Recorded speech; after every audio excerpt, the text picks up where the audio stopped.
Hello, everybody. This is Jonathan G. Blanco with TF Podcast. I'm excited for this next conversation. I get to sit down and talk about blockchain and cryptocurrency and Bitcoin with my alma mater, University of Washington.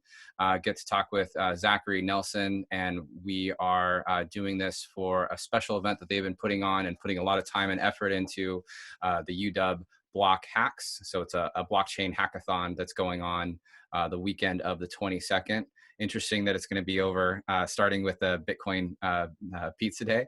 And they're closing it out with a series of events and, a series of guests and speakers. And I get to be one of them. And with that, I want to welcome Zach, and he's probably going to welcome me as well. How's it going, Zach? Jonathan, yeah, it's great to be here. Great to be on the show. We've been wanting to collaborate with you guys for a while and super excited that we get to kick it off with UW Blockchain Hacks. This is going to be seen by students pretty much from all over the world, all the way from Waterloo to New York, NYU to Cornell. So pretty exciting that we're able to distribute this content and conversation out to so many people who are really interested in learning more about, you said, Bitcoin, cryptocurrency, blockchain, kind of just what's going on with the space now. And, part of this is I'd really love to hear, you said you went to UW, it's your alma mater. Now you've created this new TF blockchain, TF Labs. And, part of this is I'd really love to hear kind of your journey creating that as well. So hopefully we can dive Yeah. into that too here. Yeah, definitely. Yeah, UW is definitely has had a big impact in my life throughout my entire life, actually. And so, I went to university.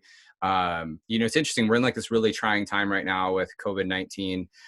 My first week on campus, literally 2 days after I moved into my fraternity, 9/11 happened. Wow. And so it's really interesting in that context, right? Like obviously we're in Seattle, not in New York, so it wasn't as impactful as if you were in New York, but it was still, really, really interesting time. And, the mood and the somberness of how things were, there's definitely some similarities to now. But, I went I studied in the business school at UW. And what's interesting is when I was at UW, I wasn't thinking about technology as much as people do now. I mean, you got to remember, this is before the iPhone. And so I always use that as context because really when the iPhone came out is when we had this whole like app and startup revolution that felt like more broad to people. Don't get me wrong. There's people doing computer science, obviously. And, there's things like the .com and there's people doing that. But for me, it didn't seem quite as accessible. It felt too foreign for me at that time. And I graduated in 2005 and just kind of started doing entrepreneurial things. Did a little bit of time in banking, particularly in mortgages. And about 2008 is when I started. I left the mortgage industry right after the financial crisis because I didn't really enjoy it anyway. And I was like, this is going to be down for a little bit. I don't want to mess with this. So was in the mortgage industry up until then. And then I got into retail tech, and that's what I've been doing since then. And with retail technology, it just was really fascinating to me because I love the aspects of transactions and just the whole like goods and services. And it's something that we all do. Everybody transacts. It's the one thing that every single person on the planet does at some capacity.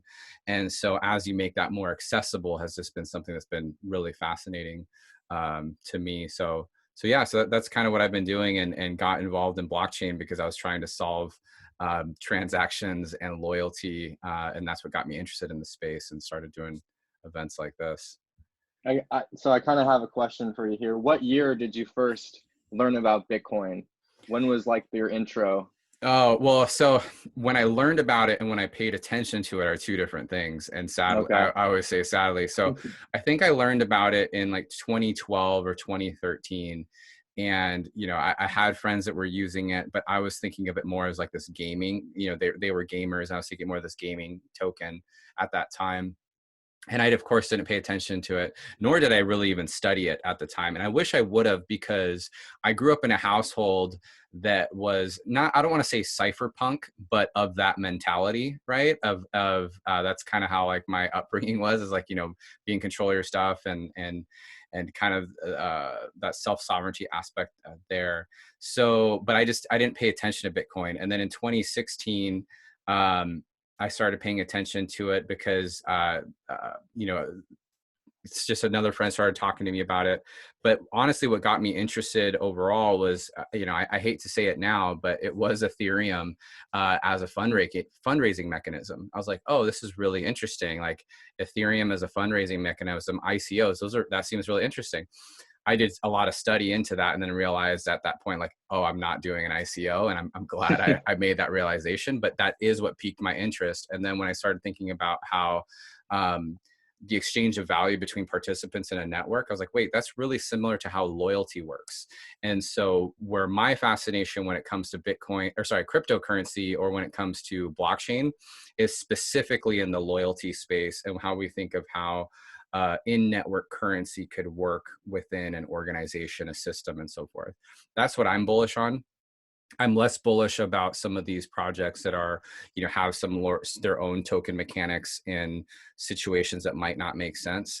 So kind of where I say is that I'm on polar opposites of the spectrum. I'm really bullish on Bitcoin and what that means from a financial instrument.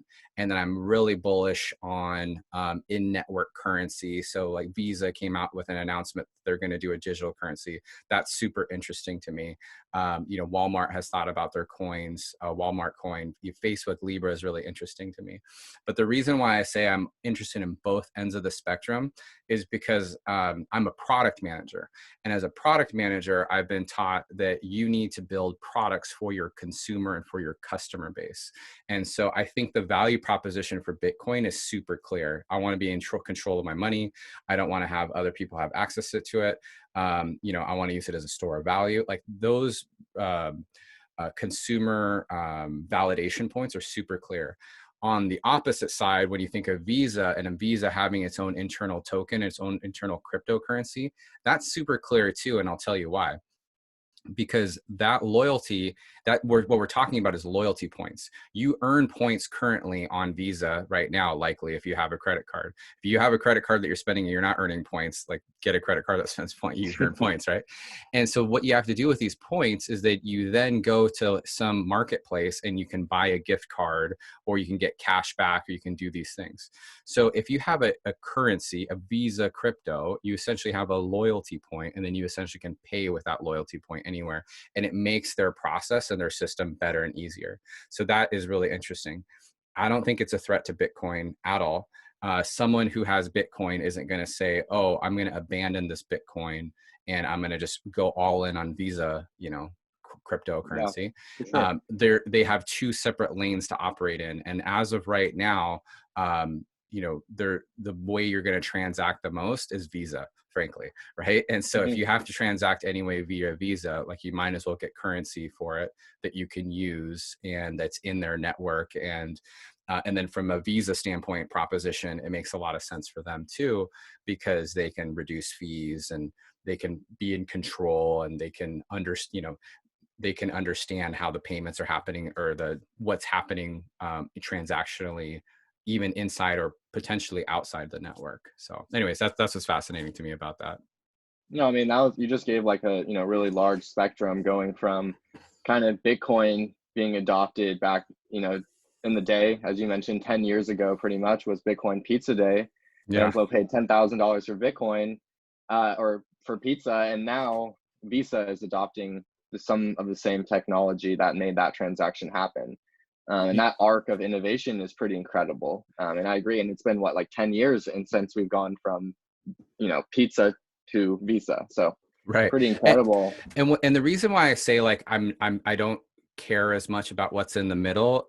It's not that I don't think they can figure it out, and maybe they can. And by the middle, I think it's like the majority of cryptocurrency or blockchain projects that are out there that are not tied to an established brand, is because I'm also a startup person, and I know how hard it is to get market entry into a business opportunity. Obviously, Ethereum has done the best job, with it so far, because they have partnerships with, Microsoft and IBM, and, they have Consensus, and they have all these other things. So they're probably doing the best job so far. But again, we have to remember that most technology is pretty commoditized. And so, sure, like there's some elements of that, but there's no reason for another company to not be able to stand something up or take elements of it. To my understanding, Visa is using Ethereum blockchain for what they're doing. But I think it'll be really interesting to see what happens in the rest, because it's not necessarily matured out yet. But Yeah, I do believe one day you'll see a world where every single major brand, every single major company will have its own in-network currency. Probably won't be decentralized, but they'll have some level. They'll take elements of cryptocurrency and bring it into what they're doing, because it just makes business and technological sense for them to do. Yeah, I totally see that, and I saw that firsthand. I interned at Ripple this past summer, and they're definitely leaders in the enterprise space. And this is this is public information. They've signed hundreds of clients, banks, big businesses who are now transacting using this technology, and consumers aren't actually aware that maybe they send friends their money, or money to their friends in the Philippines, or whatever the case may be. It will be cheaper, faster, more reliable. And it's not like the user interface for them is going to change and how they're sending that money. It's just all of a sudden the processes will be much more seamless. Yeah. And I think that that's where a lot of the adoption of blockchain is happening. And it's just kind of happening all around us. Like another example, I mean, again, I've been trading Bitcoin since 2011. So I think at the time, Bitcoin was like $11 or $12. And I think that summer, or in the next couple summers, it crashed down to like $6 at one point, and everyone was like, "It's over! Like, Bitcoin is dead. Move on to the next thing." And Yeah. yesterday I was in Safeway, and there's a CoinDesk, or sorry, not CoinDesk, like A Coinstar. Coinstar selling Bitcoin. Yeah. And so it's just it's been really cool for me to watch that adoption. Although I have to say, I think a lot of it is still tied to Bitcoin. Even funding cycles seem to kind of rely on the price of Bitcoin. Even today, as you're talking about Visa implementing these large scale adoptions, I've talked to VCs who still say, I watch the price of Bitcoin, and that can actually even affect funding for enterprise level. Do you think that, that correlation will continue over time, or do you kind of see that breaking up in the next, maybe the next 10 years of Bitcoin? Yeah, in the next 10 years, I think it does. I think there will be so my personal opinion, and people will probably disagree with this, is that I think there will be a decoupling of Bitcoin from blockchain in narrative, right? And so for those who are really in Bitcoin, you hear a lot of these people say, like, Bitcoin, not blockchain, right? Like there's like Right. a lot of Bitcoin people say that they don't see the need for blockchain in enterprise, and they're very much against it. What the reality is that if you've ever developed software or worked in that field, when you're creating software, you're creating a system of requirements first, right? You're saying, like, I have a business need or a technology need, and I'm going to establish some requirements of what we need to achieve. And then you start breaking down, like, what's the technology, or what are the ways that we're going to be able to do this, right? And so the reality is for most enterprise blockchain, there are elements of blockchain that make a lot of sense. But in this full decentralized, basically make a mimic of Bitcoin, it does not make sense for enterprise blockchain. They would never do it. They would never make their information available on a public ledger, regardless of how cryptographically secure, because they don't need to, because it doesn't do anything for their business. It might do things create this level of transparency for everybody else that wants it.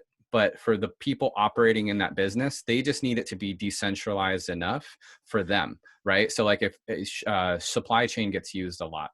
So if there is a supply chain consortium, and whether that be from the manufacturer all the way to the people transporting it via freight to getting to your door, the people in that consortium are the ones who need to trust each other. Sure, there needs to be an element of consumer trust, of course, but for that to be fully 100% public, it doesn't matter. And so the reason I'm saying I think there'll be a decoupling from the the perception from external people not in the space of Bitcoin and blockchain is that I think we'll start to see a lot of companies that are using these elements of blockchain, and blockchain won't be as cool anymore.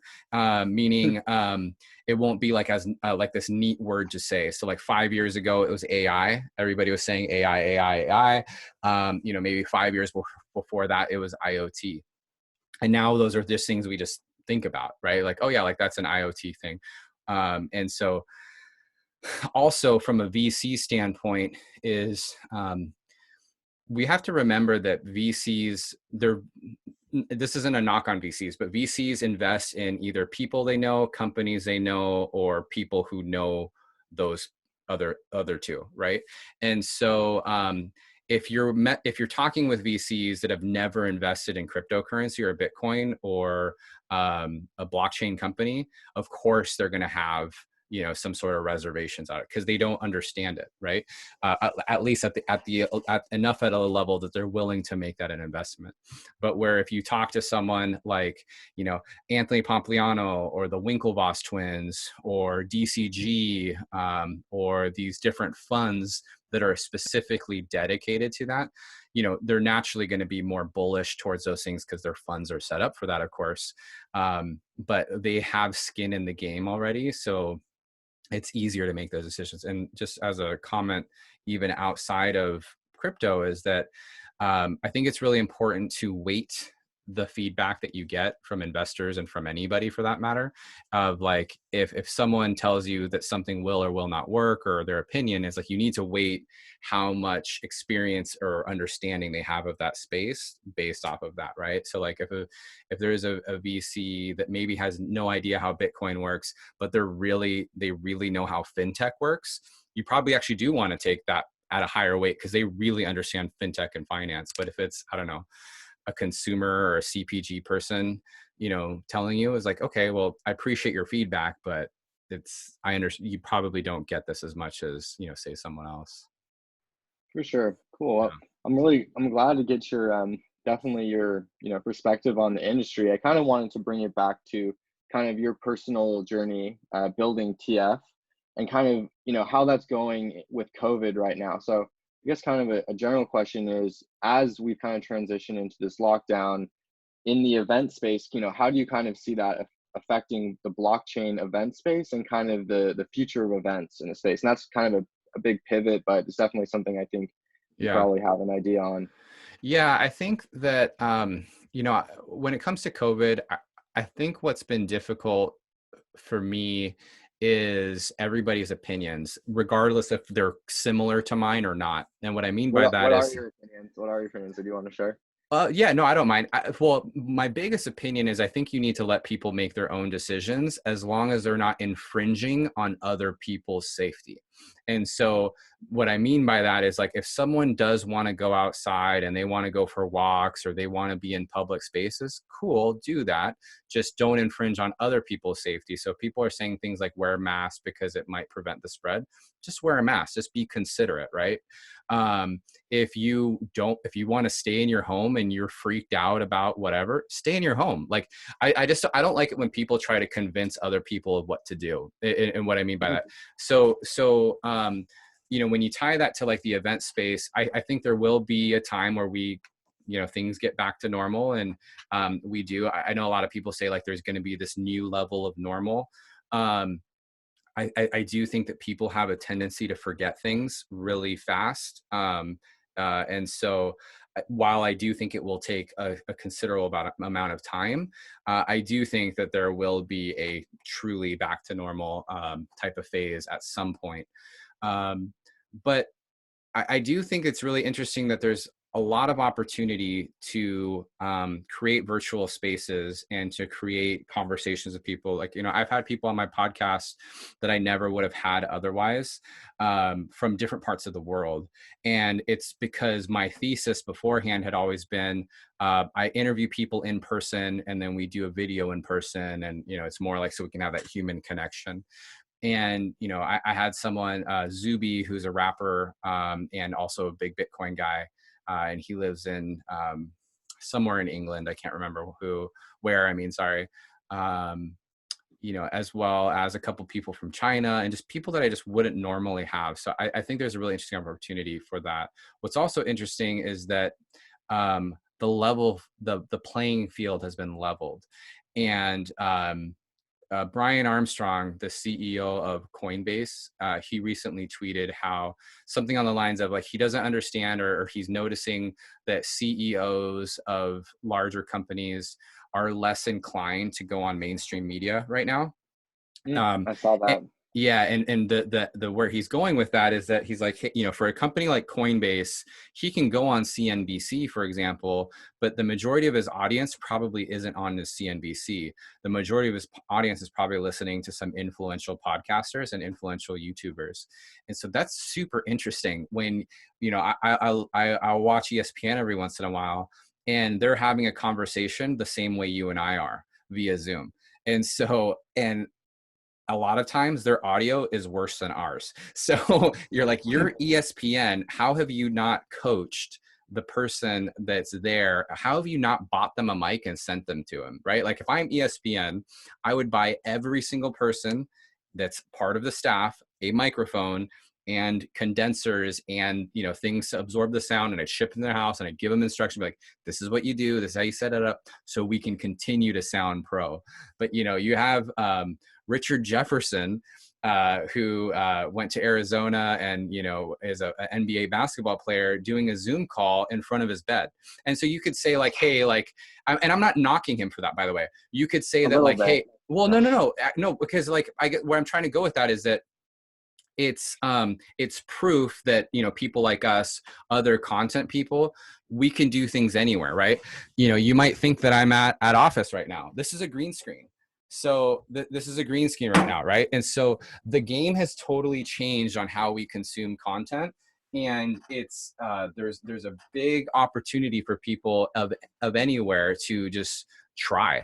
Like why not create your own content and start to build a community around something that you're passionate about. Here's a question that I'm kind of thinking as you're saying this, right? So Yeah. right now there's a lot of free content, right? Consensus was free. People could, tune in anywhere they wanted online, watch it. As you mentioned, there's lots of other kind of things going out for free. Once things go back to normal, do you think the floor will drop out a little bit? Do you think that people will kind of not really want to pay for that mainstream media as much because they're so used to having all this free, excellent content? Yeah, that's a great question, and definitely something I've thought about. I think so. There's always someone who pays, right? It's just who is it going to be? So is it the consumer that's going to pay? Is it a sponsor that's going to pay? Is it the conference organizer or the the person putting out the content? Are they paying? Someone has to pay, right? And the way that we consume content has just shifted so much. So like, I haven't seen numbers recently, but a couple weeks into the pandemic, the movie theater gross earnings were like $5,000. It was something absurd, right?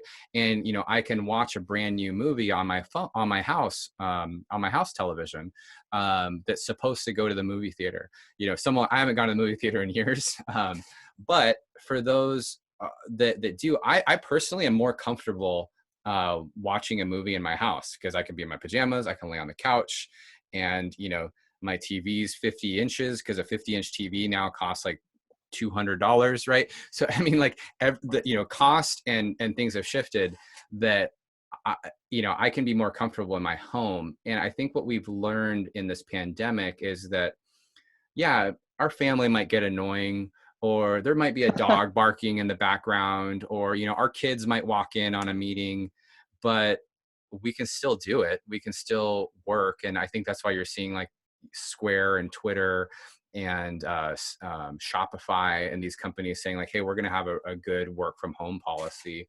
from here on out. So it's definitely the world has definitely changed. And yeah, I don't think that people are going to pay for content in the same way. I do think there are opportunities for people to participate in different ways too. And so, kind of drawing back a little bit of the blockchain aspect of this is that there's a lot of people that have had these use cases where like you can, make money off of your data. And I think we'll start to see, like Brave does a little bit of that in a slight capacity. I think we'll start to see more things like that, where you pay with other elements. But it'll be interesting to see where this all evolves to. Something else that we've noticed on our end with UW Blockchain Hacks is when we originally kind of made this event, it was a UW centered event. So we were thinking, okay, what's going to be centralized at UW in person? Last year we had like 650 people come to Kane Hall. It was packed, 2 floors, all day long. Awesome. But it was mostly centered in one location. This time, because it was online, we were able to get participants from all over the world. And I think a lot of them were just more interested in joining because they were able to join from wherever they are. So, do you think that once this kind of goes back, do you think those walls will kind of go back up? Or do you think that people will try and combine the kind of hybrid approach now where we have an online component and an in-person component? Like, do you still think that we'll be able to fill up Kane Hall, 650 people, 700 people buying tickets to come to this thing? Or do you think people will be too scared? I don't think you'll be able to fill it up in the next 1 or 2 years. Again, for 2 reasons. One is because of, like people being afraid, and then 2, because of the comfort, right? It's like, wait, I can consume the same level at home. But I do think you will have core people that do want to be in person, because no one can deny that the connections that you're able to make in person are always going to be stronger than what you can make online. And you can make connections online over time, but when you're next to someone and you get the opportunity to kind of be personal with them and joke around, you will typically, and in a shorter period of time, I should say, it's easier to make a connection, right? So I think you will still have that. But I think content all over everything will start to become more gamified and more interactive in how we participate. And I think through this situation, we'll start to see startups that think in that capacity. So like imagine if you're watching The Last Dance, which was the Jordan documentary, and then you get to participate in what's happening, right? Like voting right then and there, or like commenting with other people, because you can do that on YouTube, right? If we were watching The Last Dance on YouTube, there would be a streaming situation on the side where people would be commenting. And so I think we're going to start seeing the fringe behavior of how the misfits have participated. And misfits, in my opinion, is a good thing, actually. Like those are the people that I think of it as a positive, right? Like they're the people that are forgotten and doing things in these interesting ways that actually have taken over pop culture and how we consume content overall. So yeah, I can see that. I mean, I just went to I saw the Fortnite. They had like a Fortnite concert with Travis and Scott, that was crazy, right? Yeah, that broke the record, right? That was the most like live stream thing ever. And I kind of, I like this kind of topic of just kind of where we're going after COVID, because I think a lot of people will be really fascinated in this. And another kind of piece of news I heard the other day was a really interesting statement, kind of going back to Coinbase. They said right now they have 10 floors in one city. San Francisco, that's their main office. And they said after, what they'd like to do is have 1 floor in 10 cities and decentralize their workforce. So take that kind of concept of Bitcoin blockchain and apply that decentralization to their workforce. And I thought that was a pretty cool idea, because then people don't have to necessarily live in a tech hub or center to work at one of these great companies. They could work, out of whatever city they wanted. So I think that people are taking innovation where they can out of this. And even in our own workforce, I was kind of surprised how seamless the transition was. I think we were all kind of, holding on and really anxious about going totally online with the blockchain society, I mean. But what really happened was we just ended up communicating more. We built more channels to deal with it. We had more meetings online, and we realized we were able to get just as much work done, and sometimes even more work done, because we didn't have to wait to, where can we meet in person? Where can we do the schedule? We would just here's a Zoom link, jump on, and people would kind of engage with that a lot better than I thought they would. And I think it kind of opened our eyes to what was possible. So I agree. definitely taking the possibilities. Yeah. Crazy prediction here that I don't know that I'm ready for personally, is so what you just talked about is super interesting. I've experienced the same thing with how I've done my interviews, where sometimes I would need to schedule an interview months in advance for our podcast, and I can even schedule them even hours in advance, right? I might reach out to someone, they're like, oh, well, why don't we do it tonight? I have this window at this time. I'm like, sure. You can't do that in person. And so this is a crazy prediction, is one, things do in fact get back to, normal, or whatever normal is, or people are around more each other. And we also have VR and AR more accessible. I think with the same ease that you coordinated with your blockchain society and I've coordinated with my guests, you will be able to do that via AR. So meaning like we're at home, or I'm at home, and I'm like, yeah, I want to interview you, and we're doing this interview, as like an AR interview, or like, and That'd be like, so cool. right. And like, we're just like, I'm either doing it from my phone, or I don't know, I have like this chip in the back of my head from the Matrix. I'm just kidding. I'll be the last one to get that. But I do think from like a AR, like a goggle perspective or glasses, I really see stuff like that happening. Yeah. Did you attend the VR halving party? I know there was a couple of those. I I don't know if you didn't. saw those. I don't have any VR stuff, and it wasn't interesting to me, to be honest, until now, until COVID.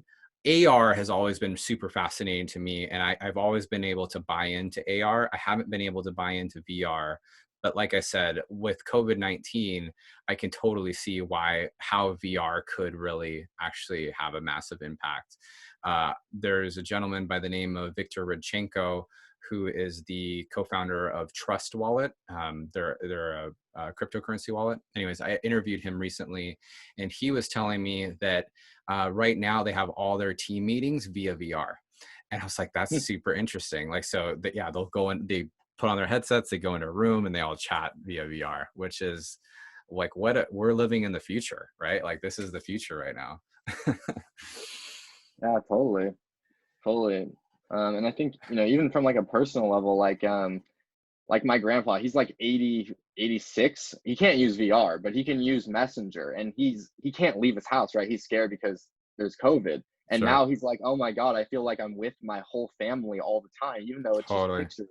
So it's like you take someone like that, give them VR, and it will change the world. So totally Well, agree. what's cool on what you're talking about there is a couple weeks ago, my whole entire family, who were all over the world now, we did a Zoom call, and it was just 2.5 hours of, making fun of each other and laughing. And we had so much fun. We're like, we're not around each other anyway. Like, why haven't we done this before? You know what I mean? So it's Yeah, like, there was no reason we couldn't have done this pre-COVID, but we're like, hey, this is something we should do. Zach, I want to ask you a couple questions with what you're doing. So, totally, totally. I know the Blockchain Society has been going for a few years now. What's changed since, when it was probably you and a couple other people, I assuming, to where you're at today? That's a great question. So it kind of started on, I remember the day because it was Valentine's Day, 2017. And And no one had dates. no, my girlfriend was pissed. Just kidding. No, I know it's but totally. But I just knew, I don't know why. It was just like lightning hit me that day. And I was like, I don't know. I just had the feeling that we needed to start the club. So UW makes you have 5 people to start a club with. So I literally just went to 4 people in the class I was in that day. And I was like, we need to start a crypto club, which was what the idea was at the time. And the reason I kind of got behind that was because, Bitcoin was shooting up. People were getting really excited about the industry. I'd walk into a classroom. I kid you not. We'd have, this is be going on. And you know what I mean? It's refreshing the price over and Yeah. over and over and over again. You have classrooms like that. Yeah. And people talking about this, but there was no central location to combine them. Yeah. So sorry, I was to say, I always wonder like how I might have been in university, like during these super exciting like tech times, right? Like, so that's why I said when I was talking about my backstory is like, I was in there pre-iPhone, and so things, yeah, yes, people were doing things in tech, but it wasn't as exciting as it was, when the iPhone came. Sorry, go ahead. No, totally right. And then, you had guys like, oh man, I put in, $10,000. I just made like 100 grand, right? So you have these people in school talking about how they made all this money. So there's just all this buzz, craziness going on. So we put a stake in the ground, founded the Blockchain Society, pretty much 5 guys in a library room. From there, we realized we needed PR. We needed to make this tangible, because at the time, like, nobody knew what the hell crypto was or blockchain, or actually how to even interact, right? It was just this tangible idea. So we did is we went out there, we literally put down a stand with a fishbowl filled with paper wallets with Dogecoin on them, like a 30 cents worth of Dogecoin. So we had like 100 wallets in this big bowl on a table. We put a big, crappy sign, just wrote free crypto on it, put it out there in the middle of the UW like plaza, right? And it was like a spectacle. We had like 100 people lined up. It went in, I don't know, minutes pretty much. We That's actually awesome. had the media come. So it was like this whole spectacle with the media, watching us give out this crypto. I was interviewed, ended up going on the front page of the Everett Herald. So it was like, even from the beginning, it just kind of exploded. And we were getting all these kind of connections from Microsoft and Amazon and T-Mobile, because they all had just started blockchain departments at the same time we had started the club. At the time, the schools, they had no idea what to do. I remember going, not going to name names, we went to someone very high up at UW, and Ripple at the time was giving away millions of dollars in funding. And we were like, we need to raise our hand and say, we are working on this, we need funding. And they were like, we don't know what this is. What is Bitcoin?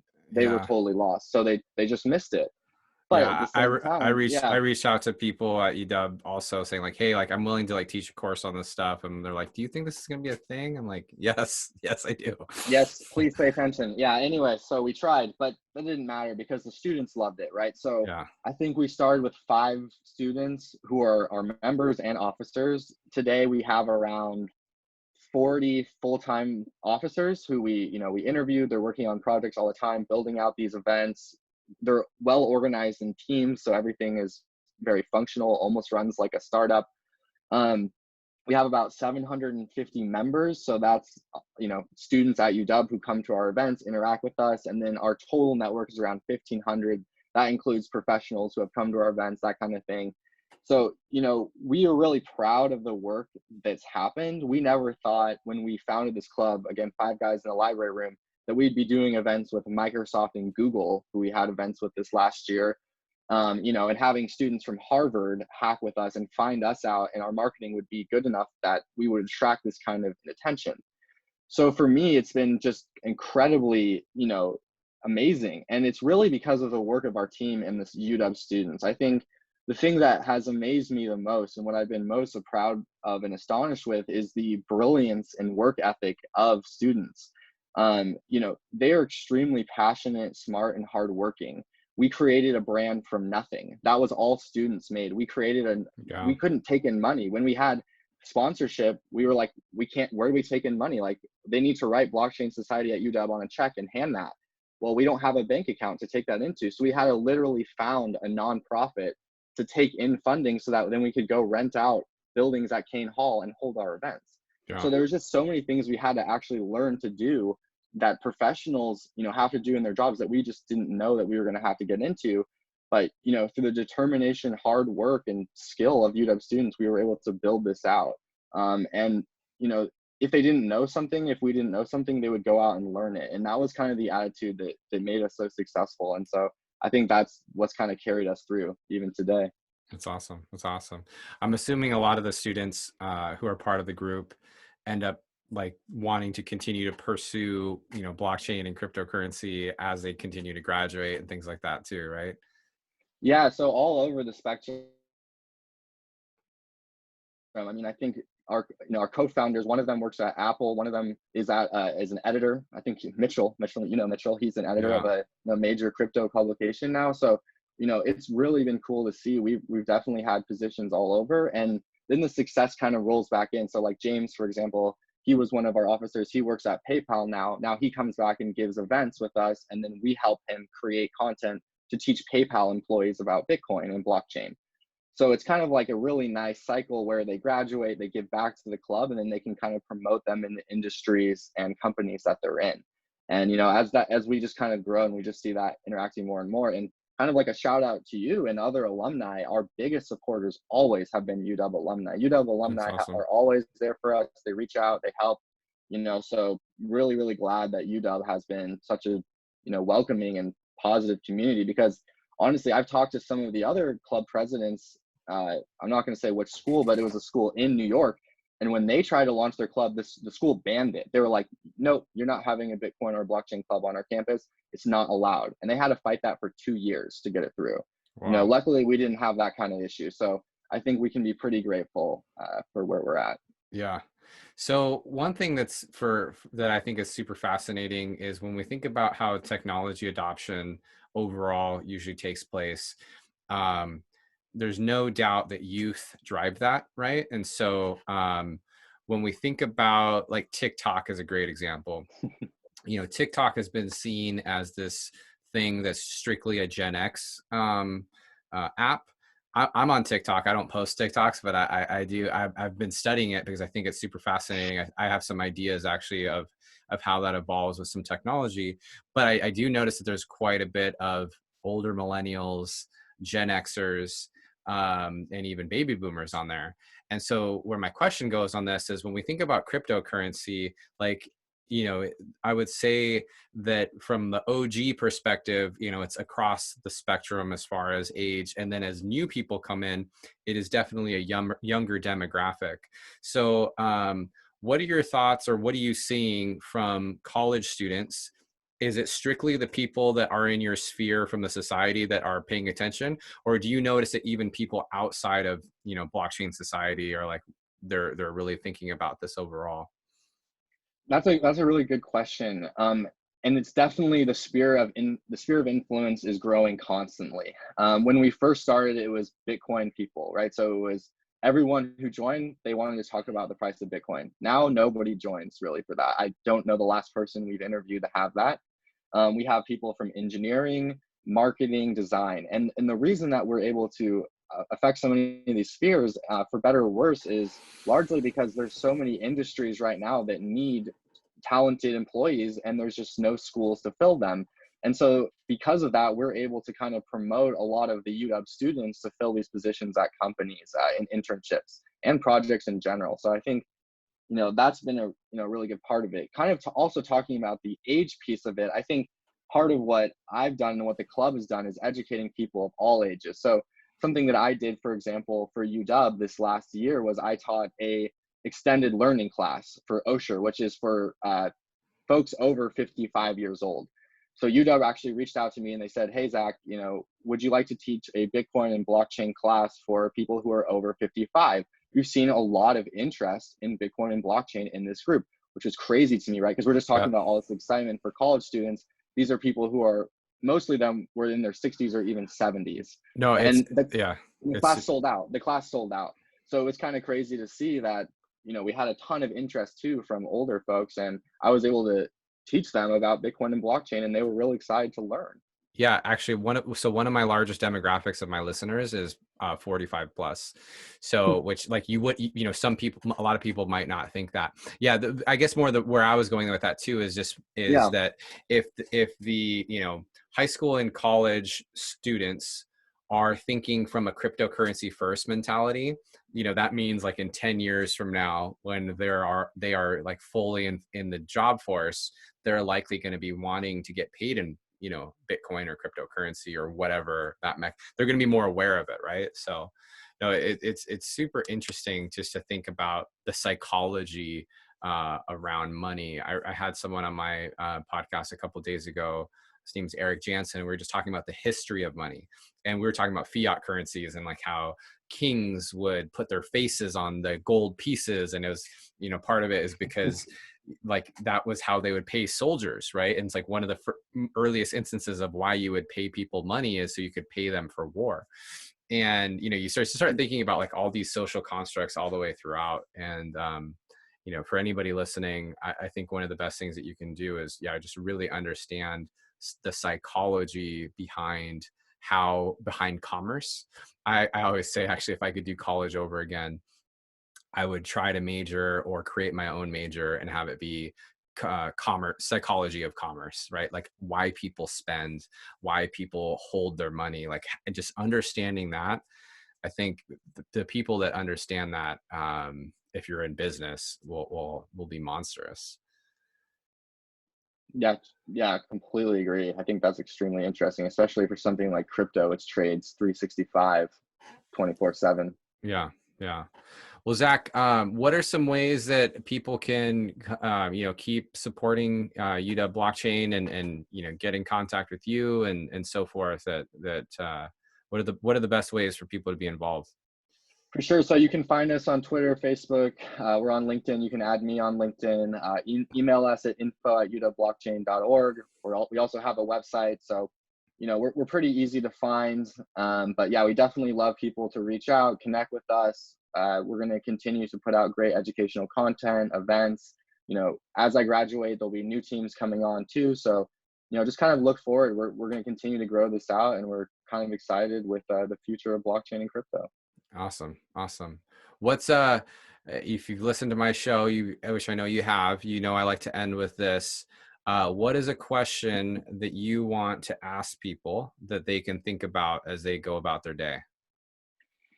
I think people, as they go about their day, should try and think of if what they're doing now is going to make their life better in 10 years, like literally that, like on a day-to-day basis. And if it's not, maybe they should try and change it, because I think that the small things add up over time. Yeah, I love that. That's great. That's great. Well, thanks again for joining me and actually letting me join you as well. I appreciate the questions that you asked me, and it's been good to have this talk. I'm really excited to see what the Blockchain Society continues to do. Like I said, I'm a big fan of you guys and a big fan of UW, of course. So whatever I can do to be supportive, please count on me. Yeah, thank you very much. I Yeah. appreciate you having me on the show. Yeah.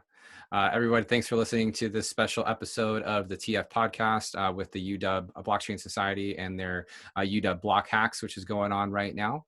Please make sure that you are subscribed wherever you like to listen to this podcast, as well as do us a favor and rate and review. Goes a long way for us. You can follow me at JG Product or us at tfblock.io. Thanks so much, and we'll see y'all soon.